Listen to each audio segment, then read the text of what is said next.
কিন্তু এ গল্প কারো কাছে শোনেননি, প্রথম শুনবেন জীবনে।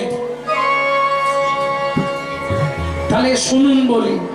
চন্দ্রাবলীর পিতা ছিলেন চন্দ্রভানু রাজা, যিনি আরবে কৃষ্ণ দর্শন করতেন। আরবে মানে আরব সাগরে নয়, চোখ বন্ধ করলে ভগবানকে দেখতে পেতেন। তা ভগবান একদিন চন্দ্রভানু রাজা বনে বসে সাধনা করছে, ভগবান আজকে সরাসরি এসছে চন্দ্রভানুর সঙ্গে দেখা করতে। ওর তো চোখ বন্ধ, আবার জলও দিচ্ছে, ভালো ব্যবস্থা আছে। এখন দেখতে এসছে, দেখি আমার ভক্ত কিরকম সাধনা করছে। এর তো চোখ বন্ধ, এ তো ভগবানকে দেখতে পাচ্ছে না। এ দেখছে ভগবানকে আরোপে। আরোপে মানে মনন করে মনে মনে স্বরূপটা দর্শন করছে ভগবানের। যেই চোখ খুলেছে দেখে কৃষ্ণ দাঁড়িয়ে আছে। ব্যাস, এইবার কৃষ্ণকে কেউ যদি সামনে থেকে দেখে, ওমা তার ইচ্ছা হবে না একবার গিয়ে জড়িয়ে ধরি, নালে চরণটা ধরি, ইচ্ছা হবে না?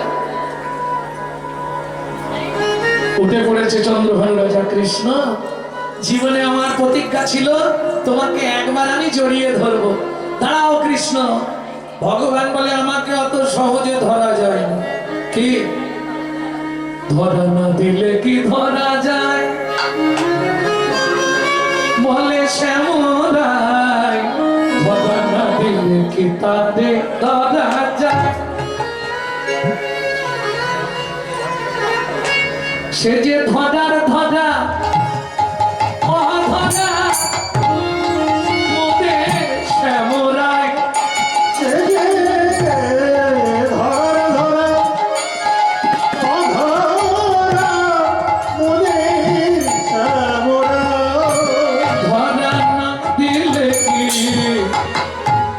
তারে ধরা যায়, তারে ধরা যায়, তারে ধরা ধরা না দিলে ধরা যাবে? যেই ধরতে যায় গোবিন্দ ছুটে পালিয়ে যায়। এই দেখছে কৃষ্ণ এখানে, ধরতে গিয়ে দেখছে ও মা ওদিকে চলে গেছে। বুঝতে পারছে না ধরতে হবেই আজকে, এরও খুন চেপে গেছে মাথায়। ইচ্ছে ধরবো, তোমায় ধরে আমি জগৎকে দেখাবো, আজ তোমায় আমি ধরবো। ভগবান বলছে চেষ্টা করো, অর্থাৎ রাখে যায় কি ভাটা। আস্তে মা যশোদা অত চেষ্টা করে গোবিন্দকে ধরতে পেরেছিল, যখন বলছি কানাই রে আর আমি ছুটতে পারছি না, আর আমি পারছি না, তখন ভগবান মনে মনে ভাবলেন তাহলে মাকে ধরা দিই।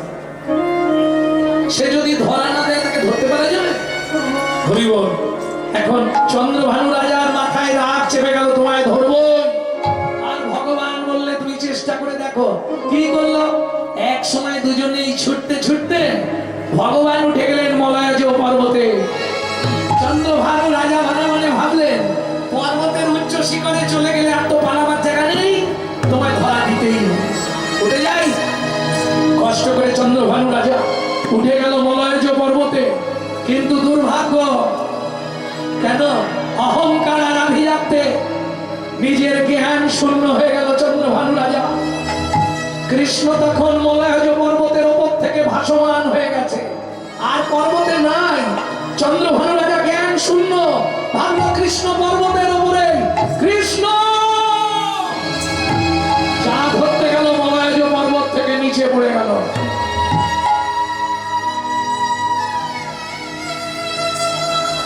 সারা শরীরটা ক্ষত বিক্ষত হয়ে গেছে, মাথাটার মাঝখান দিয়ে ফেটে দুফাক হয়ে গেছে।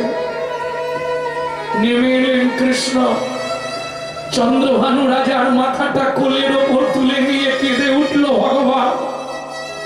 চন্দ্রভানু রাজা, তুমি বিশ্বাস করো, আমি বুঝতে পারিনি খেলতে খেলতে এত বড় ঘটনা ঘটে যাবে। কৃষ্ণ, আমার আর হলো না রে। অনেক আশা ছিল একবার তোকে বুকে জড়িয়ে ধরবো, তোর হাতটা আমার বুকের ওপর রাখ না কৃষ্ণ। হাত দুটো নিয়ে চন্দ্রভানু রাজা বুকে চেপে ধরে কৃষ্ণের কোলের ওপর মাথাটা রেখে বলে উঠল, কৃষ্ণ কৃষ্ণ, বলো যে আশা আমার এ জন্মে পূর্ণ হলো না, তুই কথা দে আমার কন্যা চন্দ্রাবলী যেখানে যে অবস্থায় তোকে কাছে পেতে চাইবে তুই তার কাছে ধরা দিবি। কথা দিলাম, কথা দিলাম, আমি কথা দিলাম, চন্দ্রভানু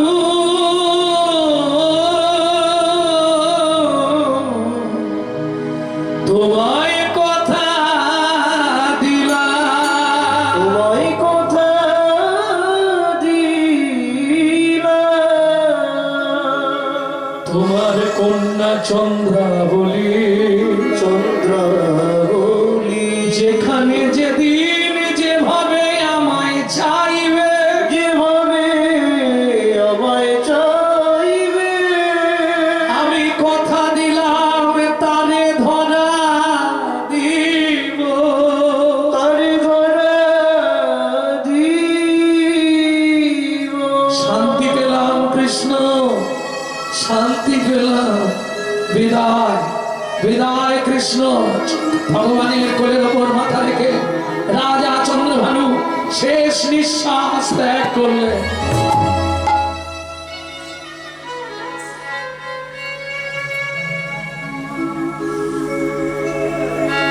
খবর গিয়ে পৌঁছালো ছোট্ট মেয়ে চন্দ্রাবলীর কাছে।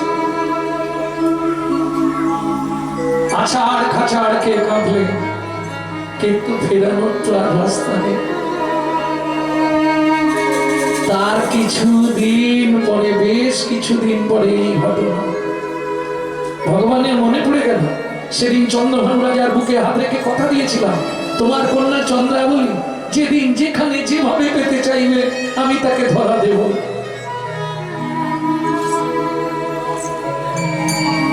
চলো কৃষ্ণ আমার কুঠিরে।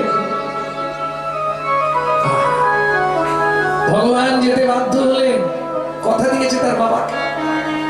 আর চন্দ্রাবলী ও গোবিন্দকে ঘরে পেয়ে তার আনন্দের সীমা নেই। সর্বাঙ্গে সে চন্দন লেপন করে ভগবানকে সাজাচ্ছে।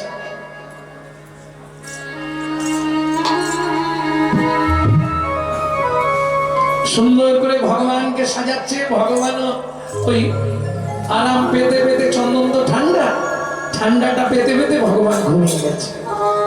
ব্যাস, ওদিকে কোকিল ডাকতে শুরু হয়ে গেছে।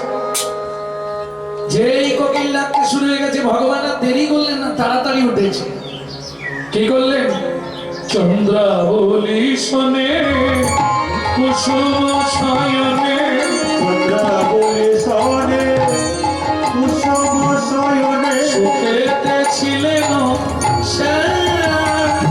ওগো সুখে হাতে উঠিয়া ভয়ে ভীত হইয়া আইলা রাধার ধাম। এদিকে কি অবস্থা? কুঞ্জ সব ভেঙে গেছে,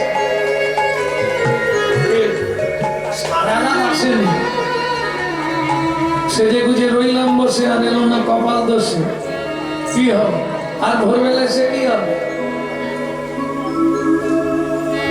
কুঞ্জ সজ্জা সব উলট পালট করে ফেলেছে।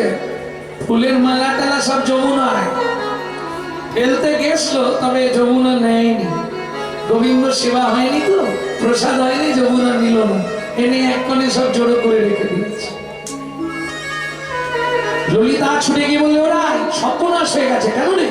বলাই দাদা আসছে। কেন বলাই দাদা আসবে গো? তাহলে কি বধুর কোনো বিপদ হয়েছে? এইবার আর মান থাকে? ছুটে এসছে রাধারানী দ্বারে। যেই এসেছে আসন পেতে দিয়েছে। গোবিন্দ বলে, ভোরেও এত খাতি, রাত্রে এলে কি জানি কি হতো। যেই বসেছে, এখন দাদা মানে পরে বলছি, এখন দাদা মানে বোঝেন তো কি করতে হবে? হাসলে হবে না। আগেকার দিনের বিধান ছিল নাভি মাপ করে ঘোমটা দিতে হবে। এটার নাম ছিল কুল ঘন্টা, কি ছিল নিমা? তারপরে এলো এই জায়গা, নাম হয়েছিল মান ঘন্টা। এখনের কথা বলবো না, না না বলুন।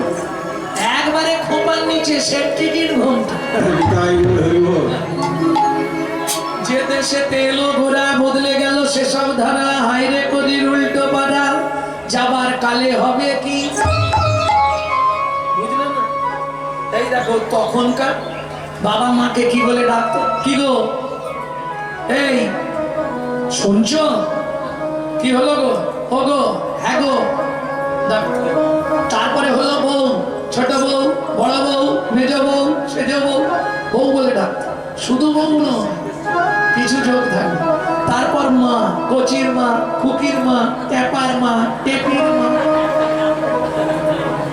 হাসছো কি? ছিল, জিজ্ঞেস করো, এই বুড়ি মায়েদের জিজ্ঞেস করো, বলে দেবো। এখন সব ডাইরেক্ট, কম্পিউটারের যুগ, ওসব কেউ কারো ধার ধারে না, সব ডাইরেক্ট। ও চৈতালি, কে গো বিশ্বজিৎ এলে? ভাবুন, যে দেশেতে এলো ঘোড়া বদলে গেল সেসব ধারা, ধুতি ছেড়ে লুঙ্গি পরা, হায়রে কলির হবে। কলিযুগে এগুলো ঘটবে। শিষ্য হয়ে না পালিবে গুরুর বচন, পিতা মাতায় না মানিবে পুত্র কন্যাগণ, পিতা মাতায় না মানিবে পুত্র কন্যাগণ। অশ্বমের যাগযজ্ঞ না হইবে পূর্ণ, জাতিভেদ থাকিবে না হবে এক বর্ণ, জাতিভেদ থাকিবে না হবে এক বর্ণ। ব্রাহ্মণের ব্রহ্মত্ব লুপ্ত হয়ে যাবে, এই সব রঙ্গ ভাই কলিতে ঘটিবে। এই সব রঙ্গ ভাই কলিতে ঘটিবে। পিতার সঙ্গেতে পুত্র চাতুরি করিবে, দ্বাদশ বৎসরের কন্যা গর্ভবতী হবে। মহাকলিগতে ঘোর কলির অধিষ্ঠান মনুষ্য জন্মিবে সব বিগত প্রমাণ। ভয়ে কেউ না যাইবে, বেগুন গাছের কাছে আঁকশিতে তুলিবে বেগুন, সব গাছে গাছে খেতে বসিবে ছা, কহিসে বসি কেলিবে রাজকন্যা, কালি যে প্রেমী। শূদ্র হবে গুরুয়া, শিষ্য হবে ব্রাহ্মণ। কলিকালে এক বর্ণ, হইবে যব উদয় দ্বাদশ রবি, হইবে গগনে। গৃহদাহ হবে সবাই, রবির কিরণে জলে জলময় আবার, হবে ত্রিভুবন। পূর্বন্ত বটপত্রে আসবে নারায়ণ সেই মতো সত্য যুগ, করিবেন সৃজন। কলির কঞ্চা তুলসী দাসের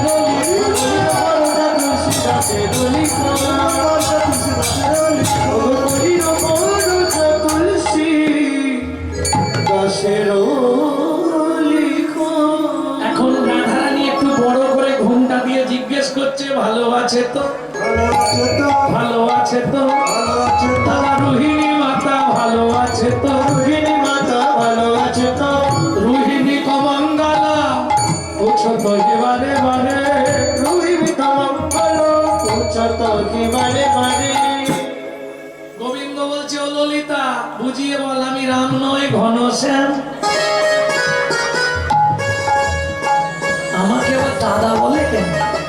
ভূতে ভূতে ধরেছেন। এখন চন্দ্রাবলী এত চন্দন মাখিয়েছে, কালো তো সাদা হয়ে গেছে, আর বলাই দাদাকে তো সাদা দেখতো।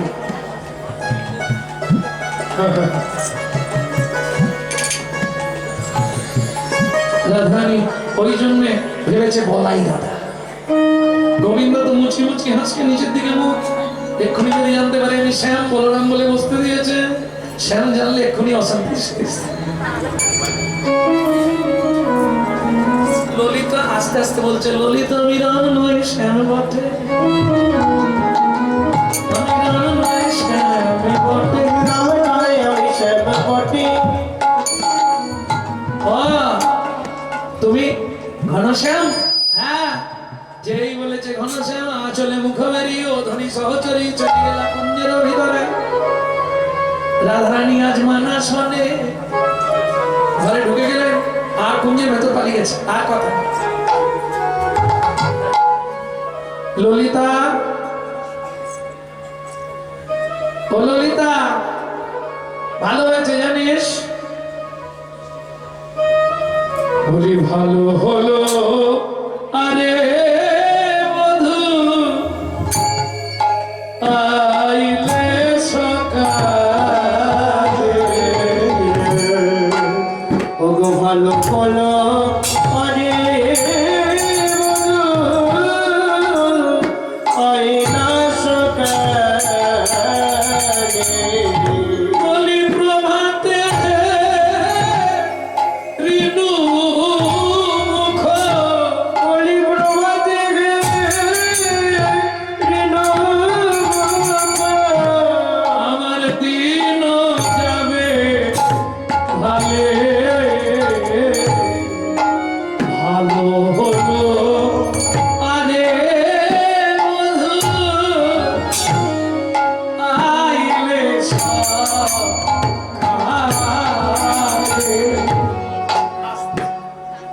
আজ দিন ভালো যাবে জানিস কেন রে? সকালবেলায় মুখ দেখেছি তোমার একটু আগে একটা কবির একটি গান গেয়েছিল, আবার তার আগে একটা গান শোনাবো, অপ্রচলিত গান। তবে সুনীলকে অনুরোধ করব এই গানগুলো অন্তত ছাড়বে না, এই গানগুলো একটু কেটে রাখতে হবে, কারণ এইগুলো বেরিয়ে গেলে না মুশকিল। রাধানী গোবিন্দকে দেখেই বললে এই যে তোমার হেরি এই অঙ্গ জলে, তোমার হেরি এই অঙ্গ জলে, তোমার বেরিয়ে অঙ্গ চলে তোমার বেরিয়ে অঙ্গ চলে চিঠি ফিরে যাও হে কালো ভ্রমর কত নিশি আছিলে, ফিরে যাও গে কালো নীতি খাইছিলে তোমার হেরি এই অঙ্গ জলে।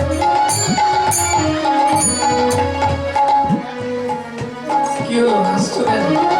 আরে এমনি বলবে তার চোখের চাউনি থাকবে না?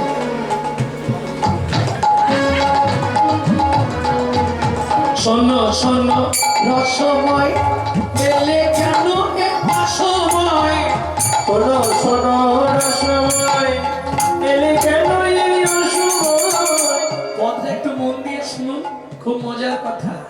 শোন শোন রসময় এলে কেন এ অসময়, শোনো শোনো রসময় এলে কেন এই অসময় বইয়ে গেলে ক্ষুধার সময় সুধা দিলে কি ভালো লাগে, তোমার হেরি এই অঙ্গ জলে তোমাকে দিয়ে অঙ্গ জলে বুঝে নিলে তো? খাবার সময় যদি চলে যায় তারপর সুধা এনে দিলে খেতে ইচ্ছা হবে? নিতাই গরু ভাই যে যেমন ভাবে ভাবত। গোবিন্দ বলছে কি তোমরা এইটা বলছো? ললিতা ওকে চলে যেতে বল, যাহা বসিয়াছ তাহা তুলি ফেলি মাটি, এখনই চলিয়া গেলে দেব ছড়া ঝাঁটি। যে বছরা ঘাটি সব মঙ্গল হয়ে গেছে, খারাপ জায়গায় গেছিল, সব পরিষ্কার করতে অশুভ হয়েছে। হরি বল, হরি বল। যা বলছে গোবিন্দ শুনছে কেন? অন্যায় করেছে, আই আই পড়েছে মুখে। এই যে দূরে থাকবে, সখী বলে দিয়েছে তুমি দূরে থাকবে, হ্যাঁ? কাছে যেও না, সখীর খুব রাগ আছে, খুব রেগে আছে তোমার উপর। ললিতা আমার অন্যায়টা কি? অন্যায় কি? আয়না নিয়ে মুখটা দেখো, আয়না নিয়ে মুখটা দেখো, অন্যায়টা কি? ভালো সে সিন্দুর বিন্দু মনির মনোলোভা, ভালো সে সিন্দুর বিন্দু মনির মনোলোভা বলো বলো সিঁদুরকে পরাল, বলো বলো সিঁদুরকে পরালো এই যে তোমার গলায় সিঁদুর, কালে সিঁদুর, কি ব্যাপারটা কি? তোমরা কি যে সব বলছো? গত রাত্রিতে যোগমায়ার পুজো করেছিলাম, আর ঘটে সিঁদুর দিয়েছিলাম, হাতে ছিল কি রকমের লেগে গেছে। ও আচ্ছা আচ্ছা, ভালো সে সিন্দুর বিন্দু মনির মনোলোভা, ভালো দেখাচ্ছে, ভালো দেখাচ্ছে গো। একবার খালি মুকুরের মুখটা দেখে নাও, মুকুর মানে বোঝেন তো? আয়না। কারণ মানুষ সব থেকে বেশি ভালোবাসে কাকে? সত্যি বলবে, মানুষ সব থেকে বেশি ভালোবাসে কাকে? নিজেকে। সকালবেলা উঠেই দেখতে হবে।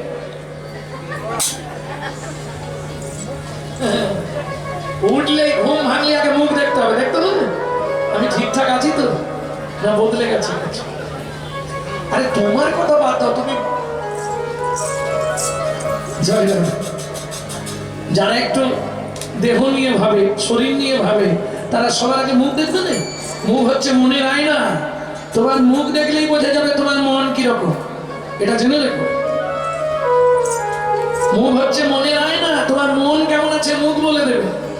ঠাকুমা এই মুহূর্তে খুব আনন্দে আছে, ভেতর থেকে হাসিটা বেরোচ্ছে, ওটা মুখ বলে দেবে। কি আনন্দে নেই? মুখ বলে দেবে কেমন আছে, মুখ পরিচয় দেবে। যেমন কালকে বাড়ি থেকে যখন এসেছে আমার এই শিষ্য ছেলেটা, যখন বাড়ি থেকে এসেছে, কাল কলকাতায় গান ছিল তো বরিশাল, তা বাড়ি থেকে যখন এলো মুখটা কিরকম মরা হয়ে গেছে।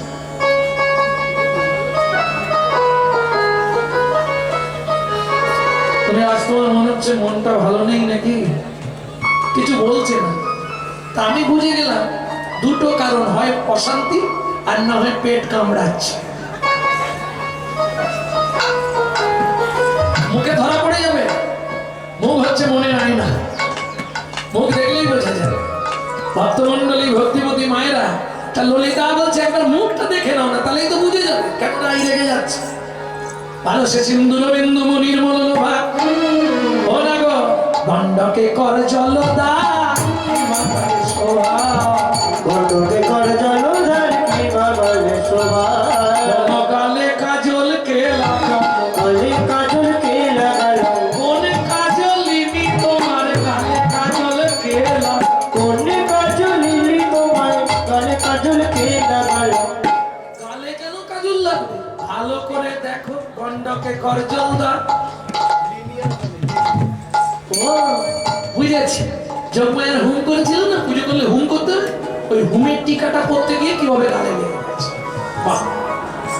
ইয়াতে কঙ্কনের দাগ কে বা দিল, ইয়াতে কঙ্কনের দাগ কে দিল তোমার, ও নাগর কে জড়াইয়ে ধরেছিল, কে জড়াইয়ে ধরেছিল, এই যে চুড়িতে পিঠ কেটে গেছে, কে জড়াইয়ে।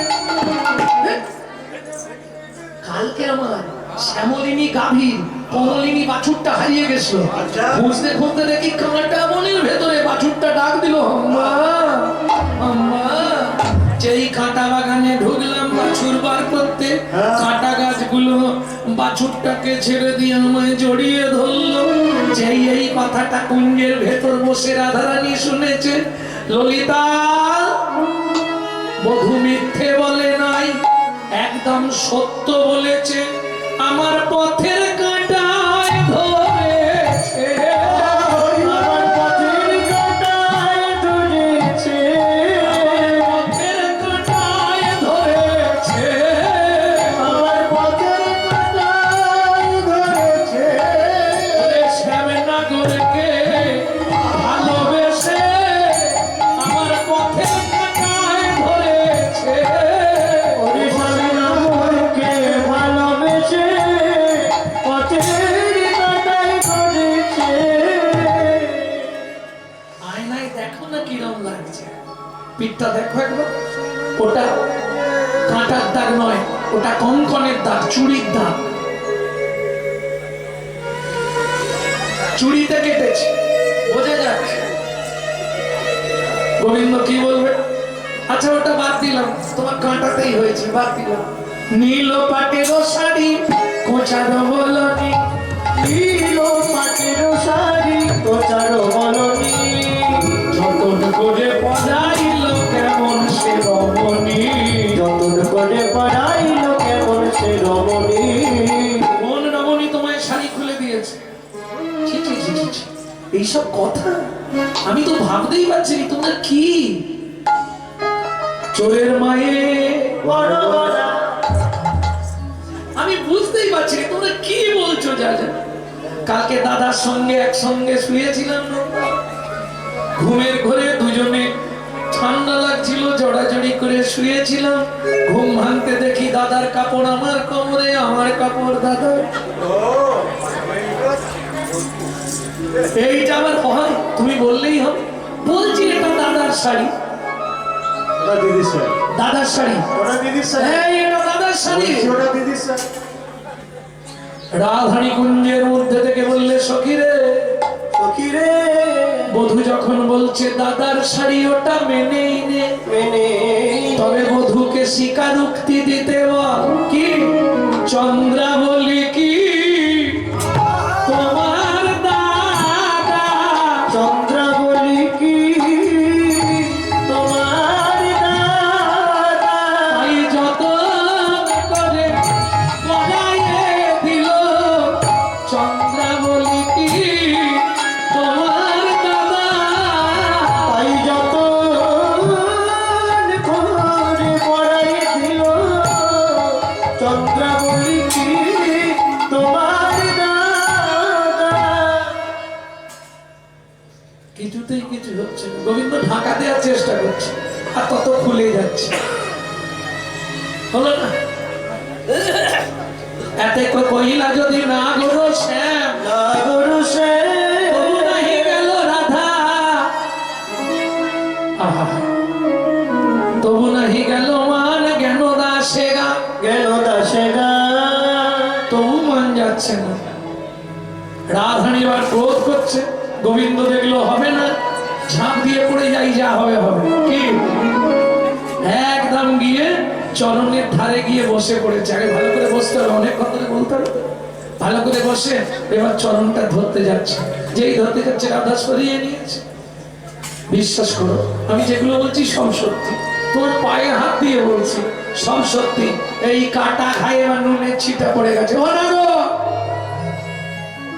তোহে ঢুড়ি মাধব মাধব আমি হেতা আয় তোরে ধরি মারত আসতে কমাইরা। কীর্তন বলতে গেলে আমরা অনেক ভক্তলীলা শুনি, কিন্তু ওগুলো অনুসরণ করে যে ওটা কীর্তন নয়।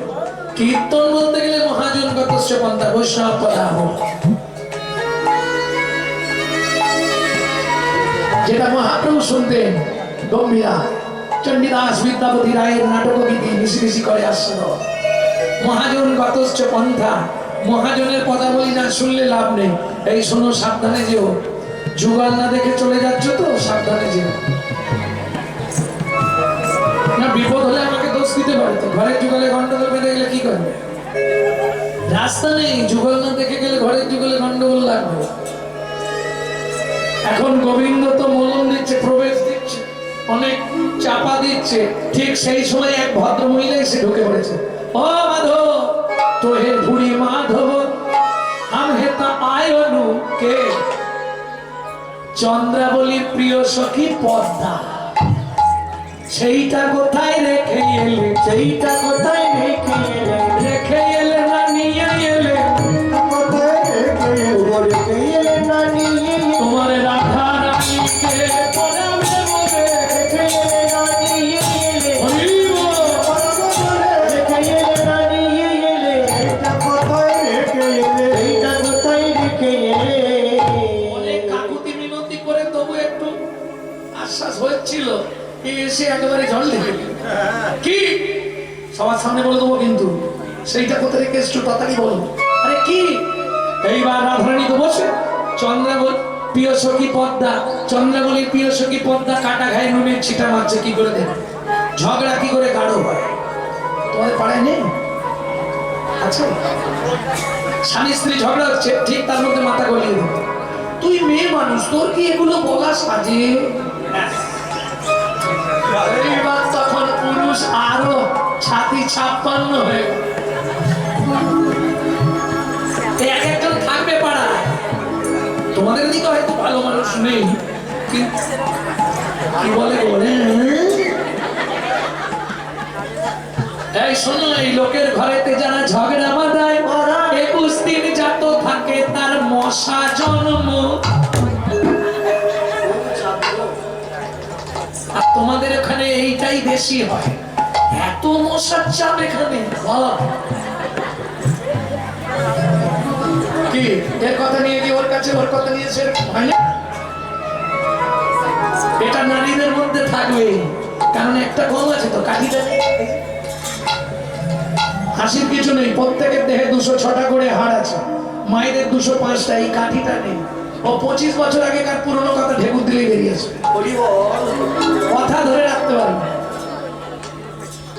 মিলিয়ে নিও, কাউকে বলবো না, তোর কোনো চিন্তা।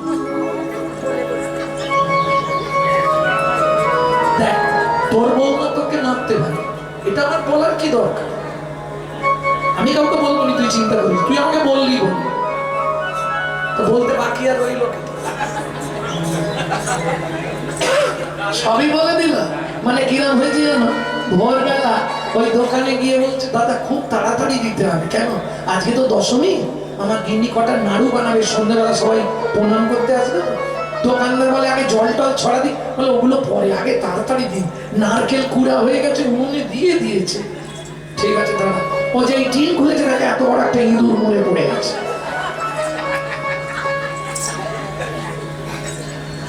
দাদা ইঁদুর, চুপ, গণেশের বাহন বলবি না। ও খেতে এসছে, ও খাক, ও যত খাবে তত সম্বিত। বলে মরে গেছে, পয়সা লাগবে না, তুই গুড় যতটা দরকার নিয়ে চলে যা, খালি কাউকে বলবে। এ দেখছে বিনা পয়সায় ফি মাল, দেরি করে লাভ নেই, নিয়ে চলে যা। নিয়ে যাচ্ছে গুড়। এবার পাড়ার লোক জিজ্ঞেস, আরে এত গুড় কি করবি? বলবো না, এ বলা যাবে না, তোমাকে বলে লাভ কি? ইঁদুর পড়েছে, ইঁদুর পড়েছে, তাহলে তোমার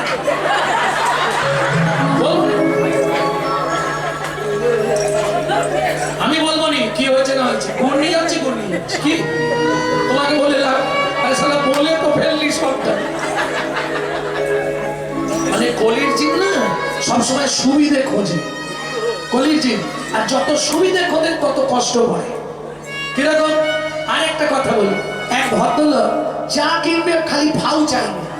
1 কেজি আলু, তোমাদের এখানে তো আলুর অভাব নেই, 2 কেজি আলু নিলে বলবে দাদা 2টা আলু দাও না, আর তোমরা তো এমনি দিয়ে দেবে।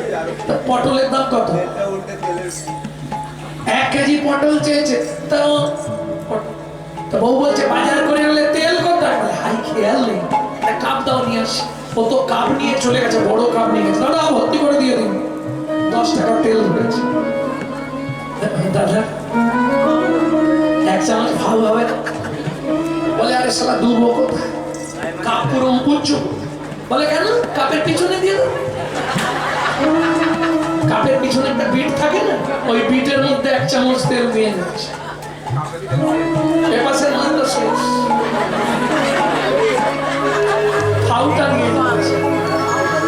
এখন ভোলাটার সঙ্গে দেখা, কি রে পিছনে তেল কেন? মানে কাপের পিছনে তেল কেন? বলে পিছনে মানে এটা ফাউ। বলে তাহলে আসলটা বলে ভেতরে, দেখবে এটাও।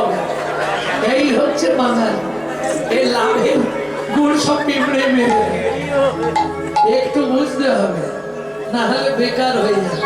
ভক্তমন্ডলী, ভক্তিমতী মায়েরা, এ তো সেইটা কথা মানে। এই যে কালকে আলতা পরাবার সময় চন্দ্রাবলীর পায়ে সোনার নপুর খুলেছিলেন, সেই নপুর কোথায় রেখে এলে? রেখে এলে না নিয়ে এলে? তোমার রাধা রানীকে পরাবে বলে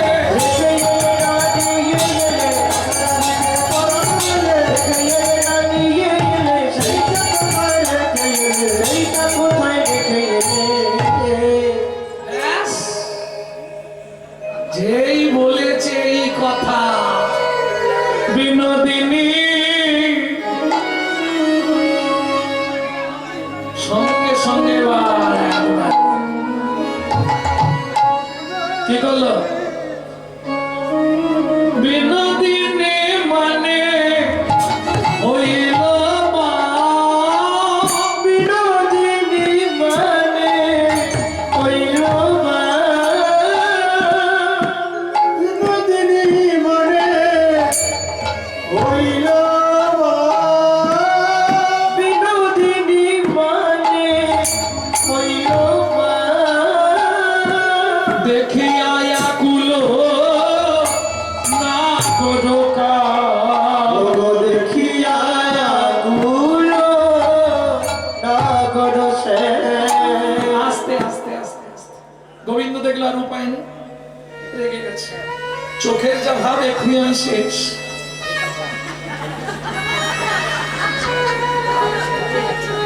দেরি করলে হবে না। গোবিন্দ কি করলো? পড়িল রাধার ওগো পড়িল রাধার চরণ তলে। কীর্তন শুধু শুনলে হবে না, কীর্তন অনুভব করতে হবে। এই যে তালটি কীর্তনের একটি প্রসিদ্ধ তাল, এটাকে বলা হয় ছোট দঠুকি। পড়িল রাধার চরণ তলে, ওগো পড়িল রাধার চরণ তলে। আমি ধরণী ভাষায় নয়ন জলে। তবে ধরণী ভাষায় নয়ন জলে। আমার কথা একটু শোনো। এই শোনো না, কি হলো? আমার কথা একটু শোনো, একটু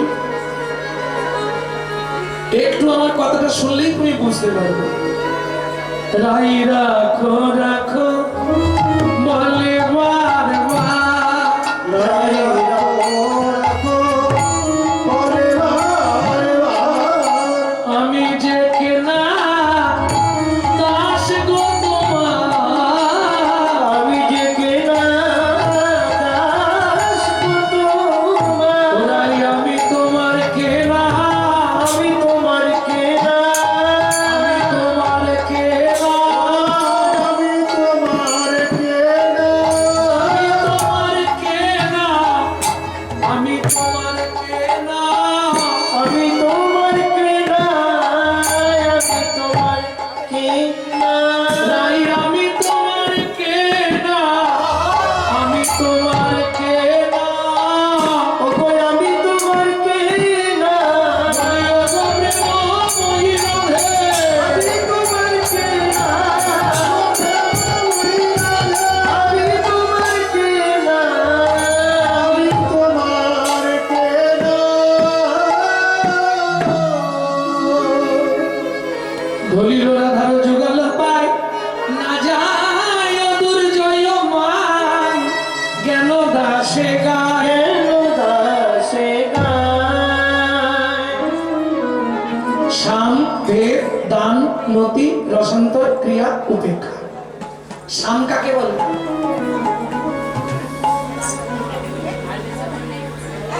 কেন চলে যাবে?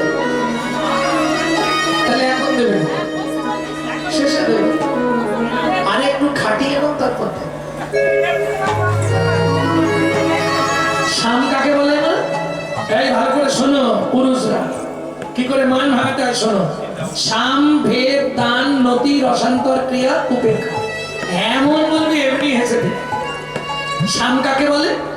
নায়িকার গুণানুকীর্তন করাকে শাম বলে। নায়িকার গুণানুকীর্তন মানে বোঝেন তো? তুমি রাগ করছো করো, তবে আমি স্বীকার করছি আজকে এই বাড়ি তুমি আসার পর, আজকে আমি গাড়ি চাপছি, এটাও তুমি আসার পর। তুমি আমার লক্ষ্মী, তুমি আমার সাক্ষী, তুমি আমার কি এরকম বলেনি? বলেনি যখন খুব রেগে যায়, যখন দেখলো আর উপায় নেই, যাই হোক করে বলতেই হবে। গোবিন্দ তাই করলেন। শোনো শোনো ভানু বাবা, বিনোদিনী রায়, শোনো শোনো ভানুবালা। রাই গৌর শোনো শোনো ভানুবালা। বিনোদিনী রায়। তুমি বিনয়ে জগতে মোরা রেখে না। তুমি বিনয় জগতে মোরা রেখে গোনা। শোনো শোনো ভানুবালা, বিনোদিনী রায়। শোনো শোনো ভানুবালা। মোরা রেখে গোনা। এই যে 84 কোষ বৃন্দাবন, এই তো হয় সীমা। যত কিছু লীলা খেলা সব তোমারই মহিমা। তোমারই মহিমা। জানে সব প্রযোজন, জানে প্রজন্মনা। তব মন্ত্রে আমি সদাই করি উপাসনা। করি উপাসনা।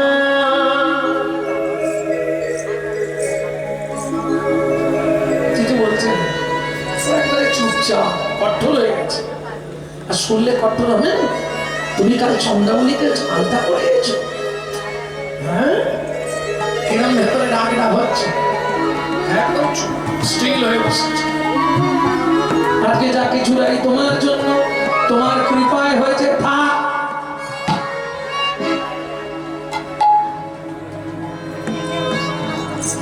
এই যখন এত করে বলছে তো মান যাচ্ছে না, এবার ভেদ শাম চলে গেল। শামের পর ভেদ। ভেদ মানে নায়ক নিজের গুণ কীর্তন করছে। এই যে এত করে তোমাকে বললাম, তাতেও তোমার মান যাচ্ছে না। তুমি আমার পরিচয় জানো? শুনে নাও।